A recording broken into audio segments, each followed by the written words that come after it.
के सेहत पर असरात, यानी कि जो मौसम बदलते रहते हैं। ठीक है। वैसे तो तीन मौसम कहने में आते हैं। ठीक है, गर्मी, बरसात और बरसात के बाद सर्दी। यानी कि अब गर्मी चल रही है, कुछ दिनों बाद जो है गर्मी के बाद जो है बारिशें शुरू हो जाएंगी, उसको बरसात कहेंगे। और उसके बाद जो है सर्दी शुरू हो जाएगी। लेकिन मौसम चार माने गए हैं। ठीक है। नंबर एक मौसम है रबी। रबी होता है अक्टूबर और नवंबर। अक्टूबर और नवंबर के महीने का जो मौसम होता है उसको मौसम रबी कहते हैं। ठीक है। उसके बाद दिसंबर, जनवरी और फरवरी, ये जो तीन महीने हैं ये सर्दी के मौसम के हैं, और सर्दी के मौसम को मौसम सरमा कहते हैं। ठीक है, फरवरी तक। फरवरी के बाद मार्च, अप्रैल, फरवरी निकल गई। मन नहीं, फरवरी जो है वो गर्मी में गिना जाए। दिसंबर, जनवरी, फरवरी सर्दी में होगी। मार्च, अप्रैल, मई। मार्च, अप्रैल, मई जो है वो मौसम गर्मा में हो गया। दिसंबर, जनवरी, फरवरी, फरवरी, मार्च, अप्रैल, मई। ठीक है। और उसके बाद मौसम खरीफ जो है, यानी कि बरसात का मौसम जो है जून, जुलाई, अगस्त, सितंबर। अब ये जो गर्मी का मौसम है, गर्मी का मौसम जो है इसमें फरवरी, मार्च, अप्रैल, मई, ये चार महीने जोड़े गए। लेकिन सर्दी का जो मौसम है उसमें दिसंबर, जनवरी और फरवरी का महीना जोड़ा गया। ये जो फरवरी का महीना है इसको हम सर्दी में भी जोड़ रहे हैं, गर्मी में भी जोड़ रहे हैं, तो इसको हम गर्मी से हटा करके सर्दी में ही कर रहे हैं। हालांकि दोनों जगह लिखा हुआ है ये, सर्दी में भी लिखा हुआ है और गर्मी में भी लिखा हुआ है, लेकिन इसको हम सर्दी में रखेंगे। ठीक है। तीन सर्दी के हो जाएंगे, तीन गर्मी के हो जाएंगे, और जून, जुलाई, अगस्त, सितंबर यानी कि मौसम खरीफ एक तरीके से बरसात के चार महीने हो जाएंगे, और दो महीने मौसम रबी के हो गए। एक्चुअली मैटर क्या है, मौसम जो है वो तो तीन ही हैं। गर्मी हुई, गर्मी के बाद बरसात, बरसात शुरू हो गई, और बरसात के बाद क्या शुरू हो गया, सर्दी आ गई। लेकिन गर्मी, बरसात और सर्दी के बाद जो है, जो हुक्मा, साइंटिस्ट, तबीब लोग हैं, जो डॉक्टर्स लोग हैं, जो अतिब्बा हैं, उन्होंने मौसमों को ना केवल गर्मी, ठंडी और बरसात के हिसाब से बांटा, बल्कि मौसमों को फसलों के हिसाब से भी बांटा। यानी कि किस मौसम में कौन सी फसल बोई जा रही है और किस मौसम मौसम में कौन सी फसल बोई जा रही है, इस हिसाब से गर्मी, सर्दी, बरसात और इन मौसमों का ध्यान रखते हुए टोटल का जो एक फार्मूला बनाया वो चार मौसमों का बना दिया। ठीक है। सबसे पहले रबी। रबी जो है वो अक्टूबर और नवंबर हो गया। उसके बाद सर्दी, दिसंबर, जनवरी, फरवरी। उसके बाद गर्मी, मार्च, अप्रैल, मई, और जून, जुलाई, अगस्त के जो ये चार महीने हैं ये मौसम खरीफ में डाल दिए गए हैं। जी। अब ये जो मौसम होते हैं, हर मौसम का एक अपना अलग मिजाज होता है, और हर मौसम जो है वो किसी ना किसी खिल्त से जुड़ा हुआ है, यानी कि उसका स्वभाव मौसम का खिल्त के स्वभाव से मिलता है। जैसे कि सर्दी, सर्दी में क्या लगती है, ठंड लगती है, और ठंडा मिजाज किसका होता है, बलगम का। तो जो सर्दी में बीमारियां होंगी वो बलगमी बीमारियां होंगी। ठीक है। इसी तरीके से जैसे कि बरसात है, या इसको खरीफ मान लीजिए आप। ठीक है, जिसमें बहुत ज़्यादा गर्मी पड़ती है और एक तरीके से नमी होती है साथ में। ठीक है। ये जो बरसात का मौसम है, यानी कि खरीफ का मौसम है, इसका जो मिजाज है वो हार रतब यानी कि गर्म और तर है। ठीक है। और ये जो मिजाज होता है, ये इन्फेक्शन होने के लिए, तादिया होने के लिए सबसे ज़्यादा अनुकूल होता है। यानी कि तादिया, सबसे ज़्यादा जो इन्फेक्शन होता है वो खरीफ यानी कि बरसात के मौसम में होता है। क्योंकि इसमें जो है बैक्टीरिया को, वायरस को, प्रोटोजोआ को पनपने के लिए जितनी उनको गर्मी चाहिए होती है इतनी तो गर्मी मिल जाती है, और जितनी उनको नमी चाहिए होती है, यानी कि एक तरीके से आर्द्रता यानी कि नमी यानी कि पानी चाहिए, इतना उनको पानी मिल जाता है। तो ये जो बरसात का यानी कि खरीफ का मौसम होता है इसमें सबसे ज्यादा बीमारियां, क्योंकि जो गर्मी और तरी है इसके अंदर जो है सबसे ज्यादा एक तरीके से बैक्टीरिया, वायरस और प्रोटोजोआ पनपते हैं। हालांकि बाकी चीज बाद में बताता हूँ। अब मौसम रबी, मौसम रबी यानी कि अक्टूबर और नवंबर। क्योंकि मौसम रबी आते आते बरसात जो है वो कहीं ना कहीं, बरसात का असर जो है वो खत्म होने लग जाता है और फसलें बोई जाने लग जाती हैं। तो जो मौसम रबी है, ठीक है, यानी कि अक्टूबर और नवंबर है, क्योंकि जो फसलें अक्टूबर और नवंबर में बोई जाती हैं वो जो है मार्च अप्रैल मई में काटी जाती है, मार्च और अप्रैल में काटी जाती है। तकरीबन 4 महीने के लिए कोई भी फसल बोई जाती है। ठीक है। तो मौसम रबी में जो बीमारियां होती हैं ज्यादातर वो खून वाले मिजाज की होती हैं। ठीक है। यानी कि हार रतब वाली बीमारियां होती हैं, क्योंकि बरसात तकरीबन तकरीबन उस वक्त जा रहा होता है और सर्दी आ रही होती है। तो उसमें गर्मी भी कहीं ना कहीं थोड़ी बहुत होती है, और साथ में जो है नमी बढ़नी शुरू हो जाती है। तो खूनी बीमारियां मौसमी रबी में ज्यादातर देखने को मिलती है, जैसे कि खूनी दस्त, नक्सीर का छूटना, मालन खोलिया एक बीमारी है, दिमागी वो बीमारी है जिसमें मरीज जो है वो बहुत ज्यादा डरने लग जाता है। ठीक है। फोड़ा हुई, फुंसी हुई, बाल तोड़ हुआ, या जिल्दी अमराज यानी कि स्किन डिजीजेस, जो खाल की बीमारियां हैं, वो सब के सब जो है। और खन्नाक, खन्नाक एक तरह का इन्फेक्शन है, एक बीमारी है, डिप्थीरिया, जिसमें इंसान के गले के अंदर जो है एक एक्स्ट्रा कवरिंग बनने लग जाती है, और ये कंडीशन बहुत खतरनाक होती है, यहाँ तक कि जानलेवा भी होती है। और ये जो खतरनाक बीमारी है ये भी ज्यादातर मौसम रबी में देखने को मिलता है। ट्यूबरकुलोसिस यानी कि टीबी के लिए भी ये मौसम, टीबी फैलने के लिए बहुत ज्यादा अनुकूल है, यानी कि टीबी जो है इसमें बहुत ज्यादा फैलती है, क्योंकि जो टीबी का बैक्टीरिया है, माइकोबैक्टीरियम ट्यूबरकुलोसिस, उसको पर्याप्त मात्रा में गर्मी और पर्याप्त मात्रा में नमी मिल जाती है। और जिंदगी के लिए गर्मी जरूरी है और नमी जरूरी है। ठीक है। क्योंकि जितने भी जिंदा दुनिया में हैं, इंसान या जानवर, ठीक है, इनको क्या चाहिए होता है, इनके एक एक टेम्परेचर होता है, एक नॉर्मल टेम्परेचर होता है इनका। ठीक है। और साथ में इनको पीने के लिए पानी चाहिए होता है। तो जो बैक्टीरिया हैं, बैक्टीरिया को गर्मी भी मिल जाती है और नमी भी मिल जाती है। ठीक है। हालांकि ये जो मौसम रबी है ये मौसम खरीफ जितना गंदा नहीं होता, मौसम खरीफ की हालत और ज्यादा खराब होती है। बरसात का जो मौसम है उसकी और उसकी जो हालत है वो और भी खराब होती है, लेकिन मौसमी रबी के अंदर भी मौसम खरीफ का कुछ ना कुछ अंश पाया जाता है, उस जैसा ही ये भी होता है, क्योंकि बरसात अभी अभी जा रही होती है, बल्कि पूर्ण रूप से नहीं भी जाती है। मौसम रबी में भी कुछ बरसात जो है बाद ही हो जाती है। ठीक है। अब इसमें बचाव क्या करना है, बचाव क्या करना है, चूंकि इसमें खूनी बीमारियां, खिल्त कितनी है, 4, जिनको अखलात बोलते हैं, खून, बलगम, सफरा, सौदा। ठीक है।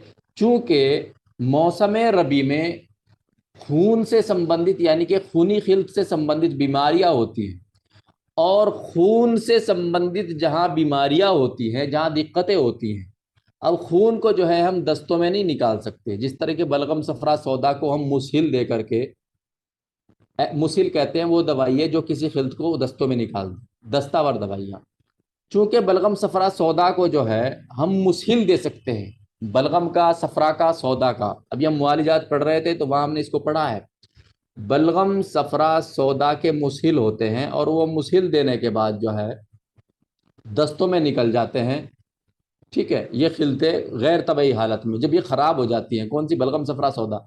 और ये जब ये खिलते सही होती है, इंसान के काम आती है, इंसान के शरीर में खून में होती है। तो लेकिन चूंकि हम खून को, गैर तबाई खून को, एबनॉर्मल खून को दस्तों में नहीं निकाल सकते, नहीं निकालते हैं, खून को हम दस्तों में नहीं निकालते हैं। और मान लीजिए खून की वजह से ही बीमारी हो रही है, खून के अंदर गैर तबाई यानी कि एबनॉर्मलिटी आ गई है, खून के अंदर परेशानी हो गई है, खून एबनॉर्मल हो गया है, लेकिन खून को हम दस्तों में नहीं निकालते। बाकी जो 3 खिलते हैं, बलगम, सफरा, सौदा, उनको हम दस्तों में निकाल देते हैं। तो खून को हम क्या करते हैं, फसद करते हैं, वैनसेक्शन करते हैं, नस में जो है निडल डाल करके, पहले नश्तर मारते थे। ठीक है। एक चाकू जैसा छोटा सा होता था वो मारते थे। आजकल जो है चूंकि बहुत सारी चीजों की नई नई इजाद हो गई है, तो नीडल डाल देते हैं, उससे ब्लड निकाल देते हैं, गैर तबाही ब्लड निकल जाता है, और जो है आराम हो जाता है। तो मौसम रबी में चूंकि खूनी बीमारियां यानी कि खून से संबंधित बीमारियां जोर पकड़ती हैं, इसलिए फसद करते हैं। इस्तफराग करना यानी कि इस्तफराग करना, अगर खून के साथ दूसरी खिलते भी इसमें दिक्कत कर रही है, मान लीजिए सफरा दिक्कत कर रहा है या सौदा दिक्कत कर रहा है, तो उनका इस्तफराग करेंगे। इस्तफराग हमने कल पढ़ा है, वो चीजें जो कि जिस्म के अंदर, इस्तफराग कहते हैं वो चीजें जो कि जिनकी जिस्म के अंदर जरूरत नहीं है, उनका जिस्म से निकल जाना चाहिए, उनको जिस्म से निकाल देना इस्तफराग कहलाता है। इस्तफराग यानी कि कब्ज को तोड़ना, या गैर तबई यानी कि खराब खिल्त को जिस्म से निकाल देना। ठीक है, नंबर एक तो फसद खोलेंगे। फसद किसके लिए खोलेंगे? खून के लिए खोलेंगे, खून को दस्त में नहीं लगा सकते। मुसहिल उस दवाई को कहते हैं जो कि दस्तावर होती है, लेकिन जो अगर खून के साथ दूसरी खिलते भी शामिल हैं, मान लीजिए सौदा शामिल है, क्योंकि बरसात में जो है सौदा जो है वो ज्यादा बढ़ के आता है।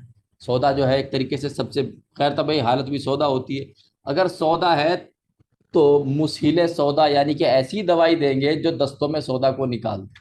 ठीक है, तो क्या करेंगे? इस्तफराग करेंगे। इस्तफराग करना यानी कि मुसहिल देना, यानी कि दस्तावर दवाई दे करके उस खिल्त को बाहर निकालना। खाना पानी कम रखना, खाना पानी कम रखना। बरसात यानी कि मौसम खरीफ और मौसम रबी, मौसम रबी भी जो है वो बरसात का आखिरी हिस्सा है। बरसात में यानी कि मौसम खरीफ और मौसम रबी, इन दोनों ही मौसमों में खाना पीना कम कर दिया जाता है। एक तंदुरुस्त आदमी को भी बरसात के मौसम में खाना पीना कम लेना चाहिए, बल्कि गर्मी के मौसम में भी खाना पीना कम लेना चाहिए। ठीक है जी। उसके बाद होता है मौसम सरमा यानी कि विंटर सीजन, सरमा। हालांकि ये इसका नाम में सरमा आ रहा है, लेकिन ये गर्मी नहीं है, सरमा कहते हैं सर्दी को।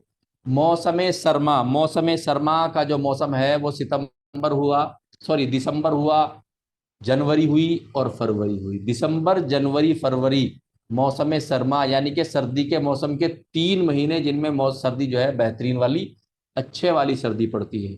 और सर्दी का मिजाज जो है वो ठंडा होता है, और बलगम का जो मिजाज है वो भी ठंडा होता है। तो सर्दी के मौसम में किस तरह की बीमारियां होती हैं?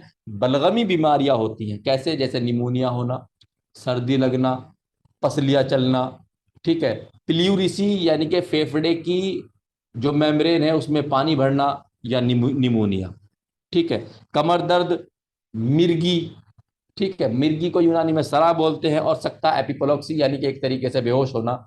ये सारी की सारी जो बीमारियां हैं वो मौसम सरमा यानी कि सर्दी के मौसम में होती है। कौन कौन सी? नजला, जुकाम, खांसी, प्ल्यूरिसी यानी कि फेफड़े की जो कवरिंग है उसमें पानी इकट्ठा हो जाना, निमोनिया, कमर में दर्द, सर्दी में कमर में दर्द ज्यादा होता है, मिर्गी, एपिलेक्सी, सख्ता एपिपोलेक्सी। अब बचाव क्या करना है, यानी कि इलाज क्या करना है? ताकतवर गिजाएं देंगे, अच्छी गिजाएं देंगे मरीज को। ठीक है, ड्राई फ्रूट वगैरह देंगे ताकि मरीज को जो है वो कैलोरी मिल सके। और वो जो सर्दी के मौसम में ठंड पड़ रही है उससे जो मरीज है, मरीज की जो इम्यून पावर है, जो इम्यूनिटी सिस्टम है, वो लड़ सके। ठंड, बहुत ज्यादा ठंड जो हो रही है, जब मरीज जो है या कोई भी शख्स जो है ताकतवर गिजाएं यानी कि वो गिजाएं जिनके अंदर अच्छी कैलोरी मिल सकती है वो खाएगा, तो उसकी इम्यूनिटी बनेगी, और जब इम्यूनिटी बनेगी तो वो सर्दी से और सर्दी के बीमारी का मुकाबला कर लेगी। ठीक है, तो हेल्दी डाइट दें यानी कि ताकतवर गिजाएं दें। जिस्म शरीर को ठंडक यानी सर्दी से बचाने के उपाय, जैसे गर्म कपड़ा दें, लिहाफ यानी कि रजाई दें। ठीक है, तो सिर पे टोपा ओढ़ें, और बाकी पैरों में जूतियां पहने, गर्म जूतियां पहने, जुराबे पहने, उन सब चीज़ों का प्रबंध करें। ठीक है, अब मौसम गर्मा यानी कि मार्च, अप्रैल और मई, ये 3 महीने हैं। मार्च है, अप्रैल है और मई है, इसको समर सीजन कहते हैं। मौसम सरमा और मौसम गर्मा, इनमें से कई बार सवाल पूछे जाते हैं। ठीक है, तो मौसम गर्मा यानी कि यानी कि समर सीजन, देखिए गर्मी के मौसम में सिर्फ गर्मी गर्मी पड़ती है, बरसात नहीं होती। ठीक है, यानी कि गर्मी बढ़ दी जाती है, नमी नहीं बढ़ती। तो ऐसा कब होता है? जब जहां सिर्फ गर्मी गर्मी बढ़ती है और नमी नहीं होती है, तो जो मिजाज होता है वो गर्मी और खुश्की का होता है, नमी का नहीं होता। यानी कि वहां गर्मी बढ़ती है, जैसे कि आजकल का मौसम चल रहा है, गर्मी बढ़ रही है, बरसात नहीं हो रही है, तो गर्मी बढ़ रही है और खुश्की बढ़ रही है, तो गर्म और खुश्क मौसम चल रहा है। और गर्म और खुश्क मिजाज किसका होता है? सफरा का होता है। ये जो आजकल मौसम चल रहा है ये सफरावी मिजाज चल रहा है। ठीक है, अखरात, खून, बलगम, सफरा और सौदा व अरवाह अरवा कहते हैं रूह नफसानी, रूह तबई, रूह हैवानी यानी कि दिमागी रूह, और रूह तबैया यानी कि जिगर की रूह, और रूह हैवानिया यानी कि दिल की रूह को तहलील यानी कि मूवमेंट कराता है। ये जो गर्म मौसम है ये उसको तहलील कराता है, घोल देता है। और जो अखलात है यानी कि खून, बलगम, सफरा और सौदा है, इनके अंदर भी इस मौसम में जो है एक तरीके से गर्मी पैदा होती है, खून, बलगम, सफरा, सौदा के अंदर। अब देखिए, चूंकि इस गर्मी के अंदर जो है डिहाइड्रेशन होता है, इंसान को पसीना आता है, कुछ इंसान पेशाब करता है, कुछ पानी, कुछ नमी जो है वो टॉयलेट में निकल जाती है। तो पानी की भरपूर कमी पड़ती है इस मौसम में, तो इसलिए जो है ज्यादातर क्या होता है, कमजोरी आती है। और कई बार एसाइटिस होता है। एसाइटिस मतलब इंसान के पेटू में जो है पानी इकट्ठा हो जाता है। ठीक है। जलकुल अमा, जलकुल अमा एक बीमारी है, हर्निया यानी कि आंत जो है वो, आंत जो है वो किसी भी एबनॉर्मल जगह को नीचे को निकल जाती है, आंतें जो है वो नीचे को फिसल जाती है। हुम्मा मुहर्रिका यानी कि वो बुखार जिसमें सफरा जल जाता है या बलगम जल जाता है, उसको हुम्मा मुहर्रिका कहते हैं, उसके हुम्मा मुहतरका भी कहते हैं। और ये वो बुखार है जो सबसे ज्यादा गर्म होता है। ये भी किसमें, मौसम गर्मा यानी कि गर्मी के मौसम में होता है। हुम्मा मुतबिका, मुतबिका कहते हैं खूनी बुखार, जब गैर तबी खून। वैसे तो मैंने आपको बताया जो खूनी बीमारियां है वो रबी में होती है, लेकिन चूंकि खून और सफरा दोनों आपस में मिलते जुलते से हैं, क्योंकि खून का मिजाज क्या है, गर्म तर, ठीक है, और सफरा का मिजाज क्या है, गर्म खुश्क, दोनों के अंदर गर्मी है। तो हुम्मा मुतबिका यानी कि एब नॉर्मल खून की वजह से जो मुतबिका यानी कि बुखार आता है, वो भी इसमें बुखार आ जाता है। हुम्मा गिब, गिब कहते हैं उस बुखार को जो गैर तबई सफरा की वजह से आता है।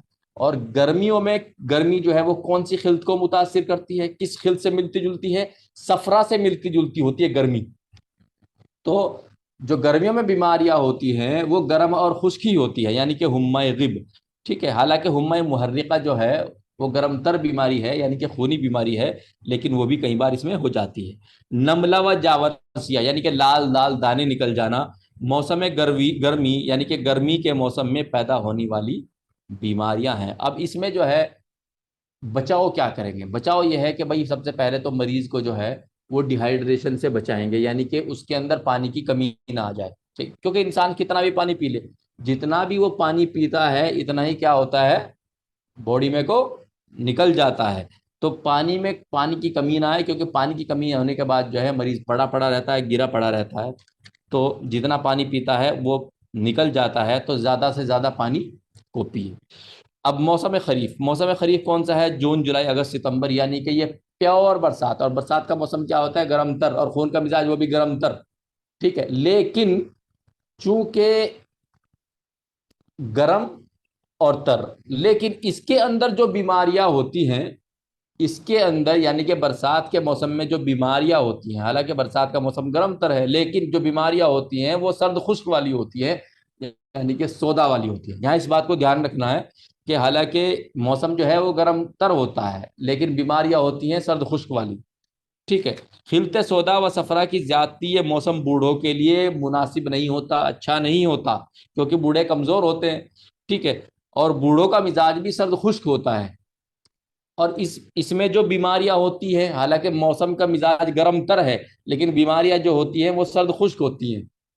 मौसम खरीफ यानी कि बरसात का मौसम जो है वो गर्म तर है, लेकिन बीमारियां सर्द खुश्क होती हैं, उल्टा होता है बिल्कुल। और बूढ़ों का मिजाज भी सर्द खुश्क होता है। तो इसलिए चूंकि इसमें गर्म, इसमें जो है बीमारियां सर्द खुश्क होती हैं और बूढ़ों का मिजाज भी यही है, तो बूढ़े इसमें ज्यादा बीमार होने के चांस हो जाते हैं। ठीक है। क्योंकि बूढ़ों का वही मिजाज होता है जो बीमारी का मिजाज होता है। ठीक है। जो मौसम का इस मौसम में बीमारियों का मिजाज होता है, इस मौसम में जो बीमारियां होती हैं वो सौदावी बीमारियां होती हैं, यानी कि जिनका मिजाज सर्द और खुश्क यानी कि सौदावी बीमारियां होती हैं। तो बूढ़ों का मिजाज भी सौदावी मिजाज हो जाता है। तो इसलिए बूढ़ों को मौसम खरीफ यानी कि बरसात में ज्यादा बचा के रखते हैं, ताकि वो इन्फेक्शन से, तादिया से बचे रहें। जी जी। इसमें बीमारी कौन कौन सी हो, जर्ब व हिक्का यानी कि खाज और खुजली, दाद यानी कि कूबा, दाद को कूबा भी बोलते हैं, इस बात को ध्यान रखना। सरतान यानी कि कैंसर, वजाउल मफासिल यानी कि गठिया या जोड़ों का दर्द। ठीक है। हुम्मा मुख्तलता, हुम्मा मुख्तलता अभी अभी हम पढ़ के आए हैं मुआली जात में, इर्रेगुलर फीवर्स यानी कि वो बुखार जो कभी भी आ जाते हैं कभी भी चले जाते हैं, उनको इर्रेगुलर फीवर्स या हुम्मा मुख्तल्लता बोलते हैं, जो कभी भी आते हैं कभी भी चले जाते हैं। तकतीरुल बौल यानी कि पेशाब का बूंद बूंद टपकना, पेशाब का बूंद बूंद टपकना, ठीक है, इसको क्या बोलते हैं, इनकॉन्टिनेंस ऑफ यूरिन, ठीक है, पेशाब का बूंद बूंद टपकना, इनकॉन्टिनेंस ऑफ यूरिन। और असरुल बॉल एक एक बीमारी होती है, तकतीरुल बॉल यानी कि पेशाब का बूंद बूंद टपकना, ठीक है, इनकॉन्टिनेंस ऑफ यूरिन, पेशाब का बूंद। और एक होता है पेशाब का बंद हो जाना, पेशाब का जो बंद होना है वो है डिसयूरिया, यानी कि असरुल बॉल। जलकुल अमा जो है वो हर्निया को बोलते हैं। एक बीमारी होती है अरकुन्निसा, अरकुन्निसा में क्या होता है, कूले के पीछे से लेकर के पिंडली तक जो है नीचे टखने तक दर्द जाता है, टखने से ऊपर जो है, जो पैर है पैर के ऊपर तक दर्द जाता है अरकुन्निसा, और इसमें जो है मरीज लंगड़ा के चलने लग जाता है। ये बीमारी, ये जो बीमारी है अरकुन्निसा, ये बीमारी क्या होता है, ये बीमारी जानवरों में भी होती है, भैंसों तक में होती है। तो जिस भैंस में ये हो जाती है वो भैंस ऐसे ऐसे करके टांग को बाहर की तरफ निकाल के झटका मार के चलती है, क्योंकि जो उसकी अरकुन्निसा, जो उसकी नस है, ठीक है, जो उसकी उसकी नर्व है अरकुन्निसा, वो एक तरीके से कहीं ना कहीं दब जाती है, और उससे जो है भैंस जो है वो टांग को फेंक के चलने लग जाती है बराबर में को। ठीक है, तो ये जो जलकुल अमा और अरकुन्निसा है ये भी मौसम खरीफ यानी कि बरसात के मौसम में होती है। अब तदबीर क्या है, बूढ़ों को धूप में जाने से रोकें, लू और गर्म हवा में जाने से भी रोकें, ठीक है, हल्का खाना दिया जाए, साफ सफाई का, साफ सफाई मक्खी मच्छर से बचाव किया जाए, ह्यूमिडिटी यानी कि जो एक तरीके से सफोकेशन हो जाता है, हवा नहीं चलती, उमस हो जाती है, ठीक है, ह्यूमिडिटी से बचाव करना चाहिए। और व खुले और ऐसे कमरों में बूढ़ों का इंतजाम करना चाहिए जिनमें वो आराम से ठहर सके, हवा भी आती हो, ठीक है जी। अब ये यहाँ पे हो गया हमारे चारों मौसम। ये थोड़े से जो मौसम है इनको एक दो बार पढ़ लेना, क्योंकि ये मिलते जुलते से लगते हैं, लेकिन एग्जामिनर ऐसी चीज नहीं पूछता जिसमें आप कंफ्यूज हो जाओ, ठीक है। तो इनको दो चार बार पढ़ लेना और इनको समझने का प्रयास करना। किसी को कुछ समझ में ना आए तो मुझे व्हाट्सएप पे मैसेज करके पूछ लेना, मैं बता दूंगा एनी टाइम। आप मुझे क्यों, आप मुझे जो है मैसेज कर सकते हैं। अब एक होता है तदाबीर नौजायदा। नौजायदा कहते हैं बच्चे को, उस बच्चे को जो कि अभी अभी पैदा हुआ हो, नौजायदा बोलते हैं। नो के मैंने नया, जायदा के मतलब पैदा हुआ, यानी कि ऐसा बच्चा जो कि अभी अभी पैदा हुआ हो। तो तदाबीर नौ मौरूद यानी कि केयर ऑफ न्यूबॉर्न। तो इसमें क्या पढ़ते हैं, इसमें हम नर्सिंग केयर पढ़ते हैं। नर्सिंग केयर यानी कि नर्स के क्या क्या काम होते हैं या डॉक्टर के क्या क्या काम होते हैं बच्चे के पैदा होने के बाद। बच्चे के पैदा होने के बाद पहले 20 सेकंड के अंदर अंदर बच्चा जो है वो रोने लग जाता है, कराई करने लग जाता है। डॉक्टर साहब पूछते कराई किया, यानी कि बच्चा रोया, तो बच्चा जो है वो 20 सेकंड के अंदर अंदर जो है वो रोने लग जाता है, ठीक है। जब बच्चा पैदा हो जाता है और वो 20 सेकंड के अंदर अंदर रोने लग जाता है, ठीक है, तो सबसे पहले उसका अपगार रेट देखते हैं। एक अपगार रेट होता है, उसके अंदर क्या देखा जाता है, रेस्पिरेशन यानी कि हवा देखते हैं, सांस कैसा ले रहा है, बच्चे की रंग देखते हैं, बच्चे का टेम्परेचर देखते हैं, बच्चे की स्किन का रंग देखते हैं, 5 चीजें देखते हैं। और हर चीज को 2 नंबर अच्छे पे और 0 नंबर खराब पे देते हैं और 1 नंबर मीडियम पे देते हैं। और इस हिसाब से जो 6 से 10 के बीच होता है उसको नॉर्मल कहते हैं, और जो 6 से नीचे होता है उसको एबनॉर्मल यानी कि उस बच्चे को बीमार कहते हैं, ठीक है। तो लेकिन जिसका अपगार रेट 7 से 10 के बीच हो उसको भी सही मान लेते हैं, ठीक है। अपगार रेट में आगे बढ़ा दूंगा, आपका कंफ्यूजन दूर हो जाएगा। फिलहाल अगर यहाँ मैं अपगार रेट में फंसूंगा तो दिक्कत हो जाएगी, ठीक है। उसके बाद अपगार रेट देखते हैं हाथों हाथ। और अपगार रेट देखने के बाद जो है अम्बलाइकल कोड को जो है एक स्टरलाइज यानी कि भाप में पकी हुई, ऑटोक्लेव में पकी हुई सीजर से कट कर देते हैं। और कट करने के बाद जो है उसको एक साइड में बच्चे को जो है एक धुले हुए धुले हुए तौलिए पर हॉरिजेंटली लेटा देते हैं, ठीक है, हॉरिजेंटली लेटा देते हैं। और बच्चे का जो मुंह वगैरह होता है, बच्चे का जो नोस्ट्रिल वगैरह होते हैं, एक शकर आता है, शकर ऐसा होता है, मतलब उसको दबाते हैं तो वो उसको नाक के अंदर और मुंह के अंदर बच्चे के डालते हैं, छोड़ देते हैं। तो अंदर जो पानी पानी सा भरा रहता है नाक और मुंह में, वो उसको चूस लेता है और बच्चे का जो नाक और मुंह होता है वो साफ हो जाता है। तो उसके लिए म्यूकस शकर भी इस्तेमाल करते हैं। और रबर बल्ब सिरिंज, एक रबर बल सिरिंज आती है, उसमें रबर होता है, एक बल्ब सा होता है, और सिरिंज यानी कि खींचने वाली होती है, वो होता है। इस तरीके से भी जो बच्चे का मुंह में गंदा पानी वगैरह भरा होता है, नाक में भरा होता है, उसको साफ कर देते हैं। नाक और मुंह और बच्चे को जो है वो बहुत ही आराम आराम से साफ करना चाहिए। और बच्चे का जो है बहुत हल्के हाथ से साफ करना चाहिए, ज्यादा घस्सा मार के साफ न करना चाहिए, क्योंकि बच्चे की जो स्किन होती है वो बहुत ही ज्यादा एक तरीके से नाजुक होती है। ठीक है, इसको मैं एक बार पढ़ लेता हूं ताकि आप जो है जब नोट्स पढ़ोगे तो उससे आप मैच कर लो। पैदा होने के 20 सेकंड के बाद तकरीबन बच्चा रोने लग जाता है, यानी कि 20 सेकंड के अंदर अंदर नॉर्मली बच्चा रोने लग जाता है।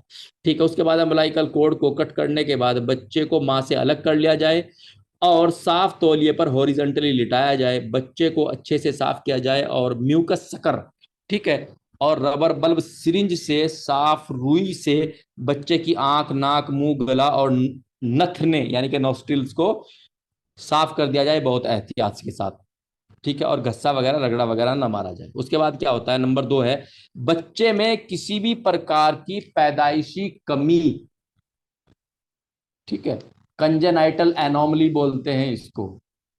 कई बार बच्चे में पैदाइशी तौर पे जो है कुछ कमी होती है, उसका पैर वैर मुड़ा हुआ होता है, ठीक है, या बच्चे का जो है टट्टी का रास्ता खुला हुआ नहीं होता, या बच्चे का जो है होंठ ये फटा होता है। ठीक है, ये कुछ भी एनोमली हो सकती है बच्चे को पैदाई के टाइम पे। तो जब बच्चे को साफ वाफ कर लिया उसके बाद देखते हैं कि बच्चे के अंदर कोई पैदाइशी कमी तो नहीं है, ताकि अगर कोई पैदाइशी कमी है तो उसका इलाज किया जा सके। साथ में जो गार्जियन होते हैं, जो बच्चे के अटेंडेंट होते हैं, उनको ये चीज बताई जा सके कि आपके बच्चे को ये प्रॉब्लम है और आपको इसका इलाज करा लेना चाहिए। ठीक है जी। उसके बाद क्या होता है, बेबी बाथ। बच्चे के पैदा होने के बाद पहले 12 घंटे तक उसको नहलाना नहीं चाहिए। क्यों? बच्चा जब जो माँ के पेट से पैदा हो, माँ के पेट से आ रहा है, चूंकि माँ के पेट में जो है वो इतनी मोटी स्किन में यानी कि बंद होता है एक तरीके से, और वहां पे उसको एक बेहतरीन एनवायरनमेंट मिलता है ना, उसे वहां गर्मी का एहसास होता ना सर्दी का एहसास होता। क्यों? क्योंकि वो तो शुरू से ही माँ के पेट में है, और माँ के यानी कि यूट्रस में, बच्चेदानी में है, और वहां का जो क्लाइमेट होता है वो उसके अपने अकॉर्डिंग होता है। ठीक है, वहां उसको प्रॉपर जितना एक बॉडी का टेम्परेचर होना चाहिए इतना मिलता रहता है। अब बच्चा जो है दुनिया में आता है, तो माँ के यूट्रस का जो टेम्परेचर होता है वो दुनिया के यूट्रस का, सॉरी, दुनिया का जो टेम्परेचर है, ये जो बाहर दुनिया है इसके टेम्परेचर से कम होता है बाहर का। और अंदर का जो माँ के यूट्रस का जहां बच्चा पल रहा है 9 या 10 महीने से, वहां का जो टेम्परेचर है वो ज्यादा होता है। अब ज्यादा टेम्परेचर से बच्चा कम टेम्परेचर में आ रहा है, तो बच्चा अपने आप को इस वर्ल्ड में कैसे एडजस्ट करता है। मतलब चूंकि वो तो ऐसे मौसम में आ रहा था जहां एकदम मजा आ रहा था, उसे कोई टेंशन ही नहीं थी कि सर्दी है गर्मी है क्या नहीं है, उसको तो एक ही मौसम चला आ रहा था, भाई माँ के पेट में है, सर्दी गर्मी तो माँ को लगेगी ना, उसे क्या लगेगी, कुछ भी नहीं, वो तो एक अच्छी जिंदगी जी रहा था। लेकिन अब चूंकि वो दुनिया में आ गया है और दुनिया का जो टेम्परेचर है, एटमोसफियर है का जो टेम्परेचर है, वो माँ के यूट्रस के अंदरूनी जो एक तरीके से जो गर्भ है उसके टेम्परेचर से कम टेम्परेचर होता है बाहर का, तो उसमें फिर बच्चा अपने आप को एडजस्ट करता है, उसमें उसमें पनपने की कोशिश करता है। और यही चीज जो है हमें अपगार रेट में भी दिखाती है कि बच्चे की कंडीशन क्या होती है। बच्चे की कंडीशन में ये चीज भी हम नोटिस करते हैं। ठीक है, तो जब बच्चा पैदा हुए हुए 12 घंटे हो जाए तो तकरीबन इतने में जो है बच्चा शुरू कर देता है अपने आप को इस माहौल में ढालने के लिए। ठीक है, उसके बाद बच्चे को नहलाया जाए। नहलाने के बाद जो है साफ तौलिए से उसको साफ किया जाए, और साफ तौलिए से साफ करने के बाद जो है उसको अच्छे साफ सुथरे कपड़े पहनाए जाए। बच्चे को पैदा होने से 12 घंटे के बाद नहलाया जाए। बच्चे के जिस्म पर लगे म्यूकस, म्यूकस यानी कि जो चिकना चिकना होता है, ब्लड यानी कि जो खून, ठीक है, या वर्निक्स, वर्निक्स उसे बोलते हैं जब बच्चा पैदा होता है तो उसके ऊपर सफेद सफेद जो मोम सा लगा होता है, चर्बी सी लगी होती है बच्चे के ऊपर, सफेद सफेद मोम सा होता है, उसे वर्निक्स बोल देते हैं।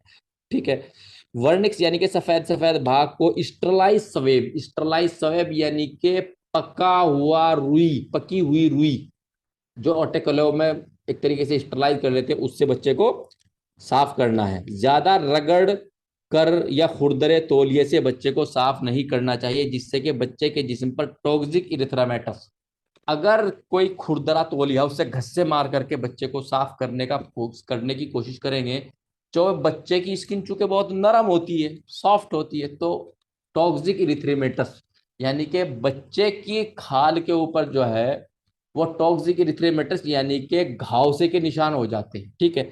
और इन घावों को यानी कि इन घस्सों को जो कि निशान हो गए हैं, जो गलती से बच्चे को साफ करने के साथ साथ जो उसको घस्सा मार दिया गया है, जो उसको रगड़ दिया गया है उसकी वजह से, तो ये जो घाव हो जाते हैं इनको आंट्स डिजीज कहते हैं। Ants disease.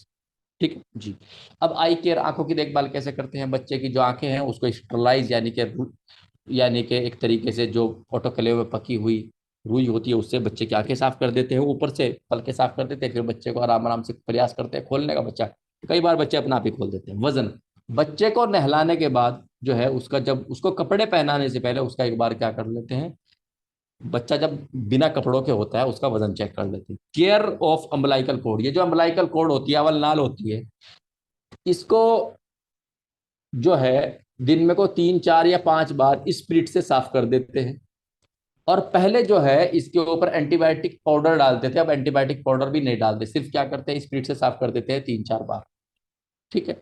और स्पिरिट से साफ करने के बाद जो है इसके ऊपर पट्टी नहीं बांधते, जो अम्बलाइकल कोड है इसके ऊपर पट्टी नहीं बांधते, खुली रखते हैं। हालांकि इसमें जो है इसको बांध देते हैं आगे से।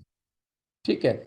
इसको आगे से बांध देते हैं लेकिन इसके ऊपर पट्टी नहीं करते। और जो है मक्खी वगैरह से बचाने के लिए इसके ऊपर जो है हल्का फुल्का से कोई रुमाल वैसे ऊपर से हल्का सा ऐसे ही डाल देते हैं, ताकि मक्खी वक्खी ना बैठे। या आजकल मच्छरदानियां आ रही हैं बच्चों की, बच्चे को उठा के मच्छरदानी में लिटा देते हैं, फिर मक्खी मच्छर हर चीज से उसकी हिफाजत हो जाती है। अब एक चीज क्या है, क्लॉथिंग। क्लॉथिंग यानी कि बच्चे को कैसे कपड़े पहनाने चाहिए। ठीक है। बच्चे को जो है वो थोड़ा सा खुले खुले कपड़े पहनाने चाहिए, ऐसे कपड़े ना हो जिनमें बच्चा जो है वो भिजावट महसूस करे। ठीक है। और अगर सर्दी का मौसम है तो बच्चे को टोपी टोपा और सर्दी के मौसम में पहने जाने वाले कपड़े बच्चे को पहनाने चाहिए।